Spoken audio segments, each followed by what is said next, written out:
Good morning students, I am MRK. Today class 11th standard maths chapter 7 matrix and determinants exam sum பார்த்துட்டு இருக்கோம். 7.14 evaluate மதிப்பு காண்க அப்படின்னு அர்த்தம். இந்த டிட்டர்மெண்ட் வேல்யூ கண்டுபிடிக்கணும். நீ டிட்டர்மெண்ட் ஏ அப்படின்னு எடுத்து செஞ்சுக்கலாம், தப்பு இல்லை. இல்லை அப்படி டேரெக்டாக நீ ஆன்சர் கண்டுபிடிச்சாலும் ஓகே. 2x2 இது டிட்டர்மெண்ட்டுக்கு உள்ளது. ஓகே, ஆர்டர் ஆஃப் மேட்ரிக்ஸுக்கு உள்ளது. அப்போ நம்ம முதல்ல ஃபஸ்ட்டு இப்படி தான் கிராஸ் பண்ணணும். சரி, எழுதிக்கிறேன். முதல்ல கொஸ்டின் கிவன் கொஸ்டின் எழுதிக்கிறேன். Cos theta sine theta minus sin theta next cos theta. Okay, first இந்த டைரெக்ஷனில் தான் மல்டிப்ளை பண்ணணும், மறந்துடக்கூடாது.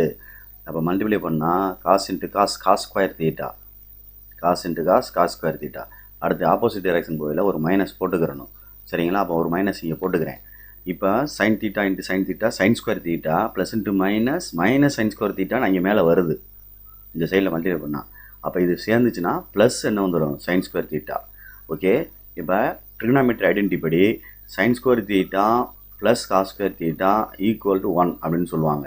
Trigonometry identities. ஓகே, அதில் ஒன்று ஃபஸ்ட் ஐடென்டி அதுதான். அப்போ இதோட வேல்யூ வந்து என்னது 1. Okay students, thank you.